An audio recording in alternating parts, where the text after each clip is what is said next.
ನೋಡಿ, ನಾನು ಬಹಳ ಸ್ಪಷ್ಟವಾಗಿ ತಮ್ಮ ಮುಂದೆ ಹೇಳಿದ್ದೇನೆ. ನಾನು 135 ಜನ ಇದ್ದಾಗ ಪ್ರಾದೇಶಿಕ ಪ್ರಾತಿನಿಧ್ಯತೆ ಅಥವಾ ಸಾಮಾಜಿಕ ನ್ಯಾಯ ಕೊಡೋದು ಬಹಳ ಕಷ್ಟದ ಕೆಲಸ. ಅದರಲ್ಲೂ ಕೂಡ ಒಂದು ಪ್ರಾಮಾಣಿಕ ಪ್ರಯತ್ನ ನಮ್ಮ ವರಿಷ್ಠರಿಂದ ಆಗಿದೆ. ಈಗ ಅದರಲ್ಲಿ ಎಲ್ಲರಿಗೂ ಕೂಡ ಸಮಾಧಾನ ಮಾಡಲಿಕ್ಕೆ ಆಗೋದಿಲ್ಲ.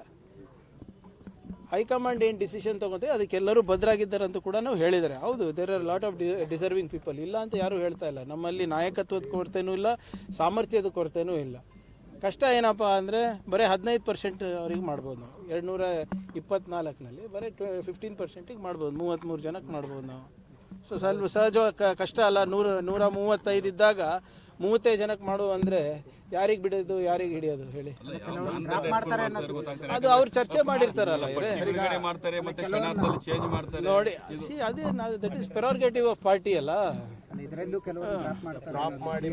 ಇದು ನೀವು ಮಾಧ್ಯಮದಲ್ಲಿರೋದು, ನಮ್ಮಲ್ಲಿ ಏನು ಚರ್ಚೆ ಆಗಿಲ್ಲ ನೋಡಿ. ಕ್ಯಾಬಿನೆಟ್ ಎಲ್ಲಿ ಯಾರು ಇರೋದು ಬಿಡೋದು ನನ್ನ ಆದ್ಯತೆ ಅಲ್ಲ, ಮುಖ್ಯಮಂತ್ರಿಗಳ ಆದ್ಯತೆ. ನೀವು ಮುಖ್ಯಮಂತ್ರಿಗಳ ಪ್ರಶ್ನೆ ನನ್ನ ಕೇಳಿದ್ರೆ ನಾನು ಏನು ಹೇಳೋಕ್ಕಾಗ್ತದೆ? ಹೋಮ್ ಮಿನಿಸ್ಟರ್ ಜವಾಬ್ದಾರಿ ಕೊಟ್ಟಿದ್ದಾರೆ ಅಂತ ಹೋಮ್ ಮಿನಿಸ್ಟರ್ ತೆಗೆದ್ರೆ ಕಾರ್ಯಕರ್ತ. ಅದೇ ನೋಡಿ, ಇಟ್ಸ್ ಅದೊಂದು ಸಾಮಾನ್ಯ ಪ್ರಕ್ರಿಯೆ ನಮ್ಮ ಪಾರ್ಟಿನಲ್ಲಿರ್ಬೋದು, BJPನಲ್ಲಿರ್ಬೋದು.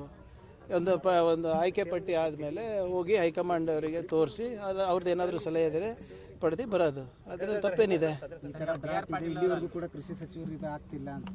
ಈಗ ನಾಳೆ ಆಗುತ್ತಲ್ಲ ನೋಡಿ. ನಾನು ಹೇಳ್ದಂಗೆ ಎಲ್ಲ ಜಿಲ್ಲಾ ಉಸ್ತುವಾರಿಗಳು ಇದ್ದಾರೆ. ಇದಕ್ಕೋಸ್ಕರ ವಿಶೇಷವಾಗಿ ನೇಮಕ ಮಾಡಿದ್ದಾರೆ ಮುಖ್ಯಮಂತ್ರಿಗಳು. ಯಾವುದೇ ರೀತಿಯಾದಂಥ ತೊಂದರೆ ಆಗಬಾರ್ದಂತ ತಾನೇ ಮಾಡಿರೋದು. ಈಗ ನೀವೇನೇ ಹೇಳ್ಬೋದು, ಒಂದು ಮಾತ್ರ ಒಪ್ಪಬೇಕಾಗ್ತದೆ. ಕಳೆದ 2-3 ವರ್ಷದಲ್ಲಿ ಹಿಂದೆ ಕಾಣದಷ್ಟು ನಮಗೆ ಪರಿಹಾರ ರೈತರಿಗೆ ನಾವು ತಂದು ಕೊಟ್ಟಿದ್ದೀವಿ ನಮ್ಮ ಜಿಲ್ಲೆಯಲ್ಲಿ ಮತ್ತು ನಮ್ಮ ರಾಜ್ಯದಲ್ಲಿ. That is undebatable. Drinking water ಬಹಳ ಸಮಸ್ಯೆ ಇದೆ ಸರ್, ಕಲುಷಿತ ನೀರು ಬರ್ತಾ ಇದೆ. ನೋಡಿ ಇದನ್ನು ಕೂಡ ಈಗಾಗಲೇ ಚರ್ಚೆ ಮಾಡಿದ್ದಾರೆ. ಖಂಡ್ರೆ ಅವರು ನಿನ್ನೆ ರೀಜನಲ್ ಮೀಟಿಂಗ್ ತೊಗೊಂಡಿದ್ದಾರೆ ಬೆಳ್ಳಾರಿನಲ್ಲಿ. ಸೊ ನಾನು ಹೇಳ್ದಂಗೆ ಇದು ಒಂದು ವಿಚಿತ್ರವಾದಂಥ ಬೆಳವಣಿಗೆ. ಇದು ಎಲ್ಲಿನೋ ಯಾವಾಗಲೂ ಆಗ್ತದೆ, ಈ ಸರಿ ಸೂಪರ್ ಎಲ್ಲಿನೋ ಆಗಿರೋದು. ಸೊ ಇದು ಬರೇ ನಮ್ಮ ಕಲಬುರಗಿಗೆ ಅಥವಾ ರಾಜ್ಯಕ್ಕೆ ಸೀಮಿತ ಅಲ್ಲ, ಇಡೀ ದೇಶಕ್ಕೂ ಆಗ್ತದೆ. ಮತ್ತು ಹಲವಾರು ಬೇರೆ ಬೇರೆ ದೇಶಗಳಲ್ಲೂ ಕೂಡ ಈ ಸಮಸ್ಯೆ ಉದ್ಭವಿಸ್ತದೆ. ನಾನು ಹೇಳ್ದಲ್ಲ, ಬರೀ ಇದು ಜೂನ್ ಜುಲೈದು ಅಷ್ಟೇ ಅಲ್ಲ ಸಮಸ್ಯೆ. ಮುಂದಿನ ಜೂನ್ ಜುಲೈ ತನಕ ನಾವು ಕಾಪಾಡ್ಕೊಂಡಿರ್ಬೇಕಾಗ್ತದೆ ನಮ್ಮ ಮೂಲಗಳನ್ನು, ಜಲಮೂಲಗಳನ್ನು. ಸೊ ಅದಕ್ಕೂ ಕೂಡ ಒಂದು ವಿಶೇಷವಾದಂಥ ಆದ್ಯತೆಯನ್ನು ನಾವು ನೀಡಿದ್ದೇವೆ. ಈಗಾಗಲೇ 1 ಕೋಟಿ ಪ್ರತಿ ತಾಲೂಕು ಕೂಡ ಕುಡಿಯೋ ನೀರಿಗೆ ಕೊಟ್ಟಿದ್ದೇವೆ. ನೋಡಿ, ಅದು ಆಗಲೇ ತನಿಖೆ ಮಾಡ್ತಾ ಇದ್ದೀವಿ. ಈಗ ಎರಡು ಪ್ರಕರಣಗಳು ನಮ್ಮ ಕಲಬುರಗಿನಲ್ಲಿ ಆಗಿದೆ. ಒಂದು ಅಫಜಲ್ಪುರ ಮತ್ತು ಒಂದು ದಂಡೋತಿ ಶಾಲೆಯಲ್ಲಿ, ಚಿತ್ತಾಪುರ್ನಲ್ಲಿ, ಸೇಡಂನಲ್ಲೂ ಆಗಿದೆ. ಈಗ ಇದು ವಾರ್ಡನ್ಗಳ ಮೇಲೂ ಕೂಡ ಆ್ಯಕ್ಷನ್ ತೊಗೊಂಡಿದ್ದೀವಿ. ಮತ್ತು DC ನಾನು ಕಟ್ಟುನಿಟ್ಟವಾದಂಥ ನಿರ್ದೇಶನ ನೀಡಿದ್ದೀನಿ.